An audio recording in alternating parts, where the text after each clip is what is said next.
Là, on avance nulle part. C'est notre 5e journée de délibération. Puis si on veut rentrer à la maison, aller voir nos familles, puis manger chez nous, ça serait bien qu'on peut avoir un consensus pour s'entendre. S'il y a une chose qu'on sait, c'est que le suspect a tué sa fille et a essayé de tuer sa conjointe. Il y a une autre chose sur laquelle on s'entend, c'est sur la non-responsabilité criminelle du suspect, excepté pour numéro 8, qui nous empêche d'avoir ce consensus. J'aimerais, numéro 8, que tu débattes et nous expliques pourquoi. Je marche une belle route asphaltée. Puis là, je vois 11 personnes totalement dans le champ. Mais ta route a pas mal de nids de poules, numéro 8.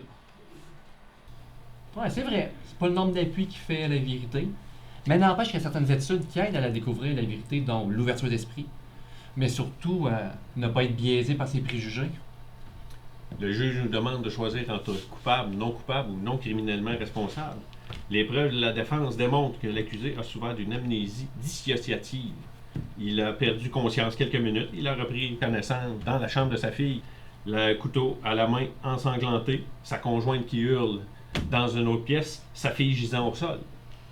Non, on peut pas le déclarer responsable d'un meurtre dont il n'a pas eu conscience. Hey, le gars, il a étudié à l'université. C'est pas un esprit dysfonctionnel qui aurait pu obtenir un doctorat. Son diplôme ne peut pas l'immuniser contre une lésion cérébrale. Puis en plus, il venait d'apprendre que sa femme était infidèle. Tu sais, on peut avoir un stress psychologique assez fort pour provoquer une amnésie temporaire. Personnellement, là, moi, je peux le comprendre, son stress. J'hésitais à divorcer, là, même si mon couple me rendait malade. Je voulais pas détruire ma famille, perdre ma maison, devenir pauvre. À part ça, là, voir mes enfants seulement une semaine sur 2, imaginez mon ex avec une nouvelle amoureuse, hein? Une parfaite inconnue qui aurait affaire à mes kids. Non. J'ai attendu que les enfants quittent la maison, puis j'ai fait pareil. Merci pour ton partage. C'est juste qu'on n'est pas d'une thérapie de groupe. Le mariage devrait revenir une solide tradition. Maintenant, là, on remplace les relations comme on change de voiture. Une société de consommation qui a oublié le principe jusqu'à ce que la mort nous sépare. Et c'est pas mal dangereux comme principe. Ça amène à penser, si tu veux te séparer, je vais te tuer. Ou je vais me tuer. Regardez le dossier qu'on est en train de scruter, c'est la mort qui les a finalement séparés. Attends un peu, là. C'est pas sa femme qui a été tuée, là. C'est sa fille qui a eu 30 coups de couteau. Ce n'est pas 30, mais 35 coups de couteau qu'elle a reçus. On n'est pas à un coup de couteau près. On dirait justement que plus que le nombre de coups de couteau est grand, plus qu'on a d'affaires à un détraqué. Exactement. On devrait punir selon le nombre de coups de couteau donnés. Et Tu me fais penser à quelque chose. Comment ça se fait que sa femme n'a pas eu plein de coups de couteau?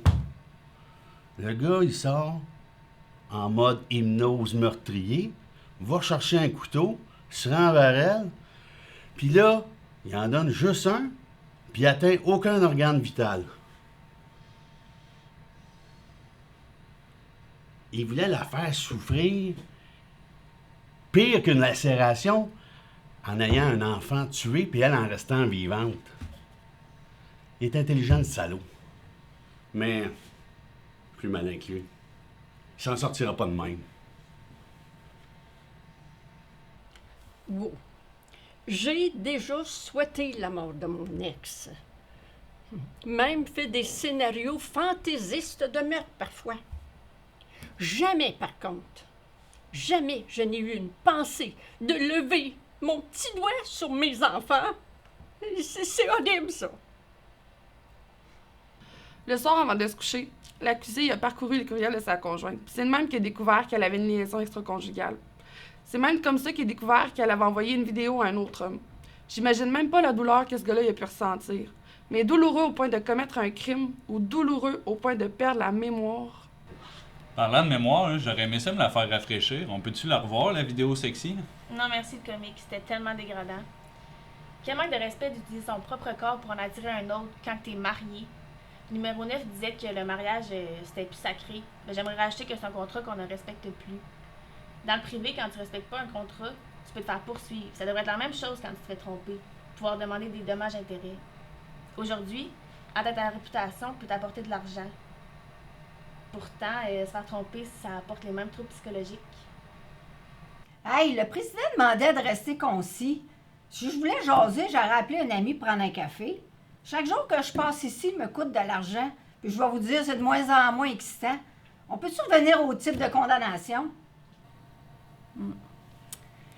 L'hypothèse de numéro 8, disant que l'accusé joue la comédie, est intéressante, mais maintenant, il faut se fier sur les preuves emportées et aussi débattues durant le procès. OK? Aucun expert ne peut analyser en ce moment sa théorie. Désolé. Le système de justice est une farce, justement.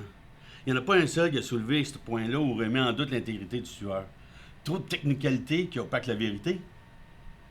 Pour avoir accès à la véracité des dires de témoins, on devrait utiliser des IRM dans les palais de justice.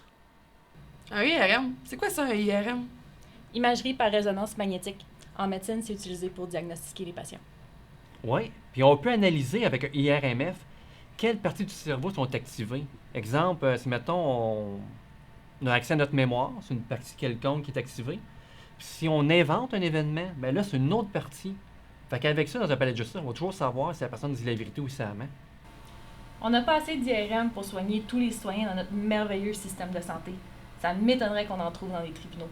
Ben, avec l'amélioration de la technologie puis la baisse des coûts de production, c'est plus probable qu'on croit. Ça éviterait les injustices avec un système plus scientifique, moins axé sur les envolées verbales des avocats douteux.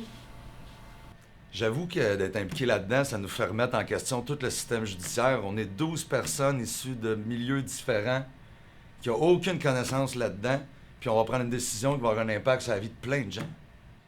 Regardez le résultat des dernières puis des prochaines élections. La majorité des gens, c'est des parfaits imbéciles. C'est criminel de demander à ces mêmes parfaits imbéciles d'être dans un jury. Facile de traiter d'imbéciles les gens qui pensent pas comme nous. C'est d'agir comme ceux qui sont aveuglés par leur partisanerie en politique ou en sport. Exemple, quand ils perdent, la faute de l'arbitre ou la faute de l'électorat, mais quand ils gagnent, ces mêmes arbitres et ces mêmes électorats ont fait le bon travail. C'est vrai. N'empêche que c'est particulier de voter pour ses dirigeants. Tu sais, dans un hôpital, ils voteront pas c'est qui le médecin ou c'est qui le concierge. De mon côté, je compare la démocratie à un vote pour une émission de télé-réalité. Faites juste penser aux sondages préélectoraux avec la question « Avec qui prendriez-vous une bière? » Voyons, on va choisir une personne qui va décider de l'avenir des prochaines générations, pas choisir avec qui on va faire un one night. Bon, va être à moi de m'éloigner du sujet un peu, mais numéro 4 parlait d'attribuer des rôles selon le mérite avec son exemple d'hôpital tantôt, puis ça m'a fait penser à l'idée que j'ai eue. Isolé à l'hôtel, on n'a rien que ça à faire, penser de toute façon. Les jurys devaient être composés principalement par des experts de différents domaines reliés à la justice. Des scientifiques en neurobiologie, en scène de crime, des criminologues, des psychiatres, des avocats, ce genre de monde-là. T'ajoutes un animateur formé pour diriger ses perspectives variées, puis pour éviter un détachement de la réalité, t'ajoutes un ou deux citoyens tirés au hasard, mais pas une douzaine. Comment notre sélection elle a été faite? Au hasard, justement, avec un énorme boulier rempli de 6 millions de noms. Le gagnant, M. Rivet, avec une petite barre sur le T. On peut-tu en finir au plus vite, là? Pour vrai, je me sens pas bien. Hein? Moi, être enfermé en clé dans un petit endroit avec des inconnus, pourquoi au final? Seulement décider dans quel petit endroit avec des inconnus ce meurtrier-là va d'être enfermé à clé? Ni la prison, ni l'asile. Ils méritent pas de vivre, ce style-là. Je suis d'accord. Ce serait mieux d'en finir plutôt que de payer 100 000 par année de l'argent des contribuables pour qu'un tueur paye sa dette à la société. OK, là. Arrêtons de parler de vengeance, là, puis reparlons de justice. Numéro 8. Je t'en prie. Arrête l'impasse, là, et vote la non-responsabilité criminelle. Laisse-moi faire un parallèle. Avant, je votais stratégiquement, je regardais les sondages, puis je votais pour le parti qui avait le plus de chances de sortir le premier ministre que j'haïssais. À cette heure, j'y vais avec mes convictions, avec le parti qui me représente, même s'il y a juste 10 % d'intention de vote, puis j'ai l'impression d'avoir gagné mes élections quand je sors de l'isoloir. On devrait interdire les sondages pendant les campagnes électorales. La masse se fie aux sondages au lieu de se fier à leur propre réflexion que c'est le temps d'aller voter. Justement, là, Je réfléchis par moi-même, puis j'ai confiance en mon jugement. Si je me plie à votre majorité, là, on envoie encore une fois un mauvais message à la société. Personne n'est responsable de rien. On est toutes des victimes. Il est temps qu'on passe un message clair. Il a choisi de commettre ce meurtre, bien, il va en subir les conséquences. Ce gars-là, il est moins important que le bien commun. Tu sais, si tu avais le même tempérament, le même passé, le même ADN, dans la même situation, tu aurais commis ce meurtre de la même façon. Tu sous-estimes la puissance de ma volonté.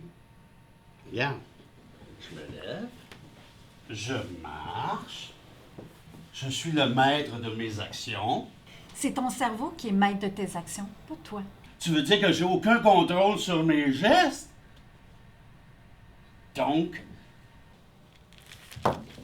si je prends un couteau puis que je te le plante en pleine face, je vais être tenu non criminellement responsable? Tu prouves en effet que tu n'as aucun contrôle sur toi. Voilà. J'ai décidé de ne pas commettre de meurtre. Fin de la leçon de libre arbitre.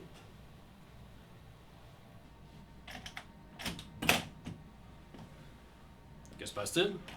Numéro 8 a essayé de tuer numéro 3. Que voulez-vous dire? Agression physique? Menace verbale? Non, il l'a menacé avec un couteau. Voulez-vous dire que numéro 8 a introduit une arme dans un établissement gouvernemental? C'est l'arme du crime qui est sortie de son sac. Vous voulez dire que numéro 8 a sorti la pièce à conviction de son sac? Oui. C'est un crime grave. Veuillez me suivre. Bravo, vous autres. La meilleure manière d'avoir la pensée unique, c'est de faire taire celui qui pense pas comme vous. C'est ça, joue la victime. Toi, on finit par savoir. Bye bye, là! Moi, je veux pas, je sais comment sortir.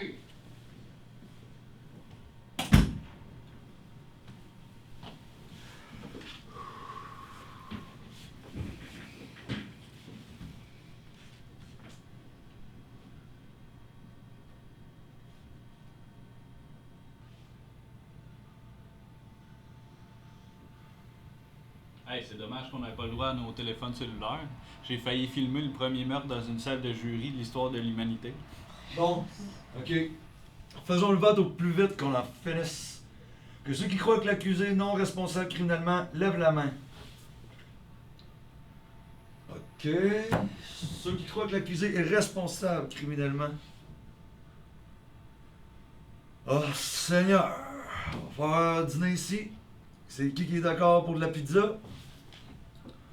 Wow! Tout qui main levée. Fait du bien voir l'unanimité. Hey, je dois vous avouer que je préfère la pizza frite. Genre, un restant de pizza qui sort du frigo. Surtout qu'ici, sans air climatisé, on crève déjà de chaleur. Ça a tout l'air qu'on paye pas assez de taxes et d'impôts pour se payer ça. Je suis pas mal sûre que le juge a l'air climatisé, lui, dans son bureau. C'est comme dans le système de la santé puis de l'éducation. L'air climatisé pour les fonctionnaires, mais pas pour les usagers ou les gens sur le terrain. Classique. J'ai croisé des employés tantôt avec des chandails arborant des revendications syndicales. Même dans le domaine de la justice, les fonctionnaires pensent plus à eux qu'aux citoyens. Je vais vous dire, la bureaucratie est une des plaies de notre société. C'est ce qui amène la banalité du mal.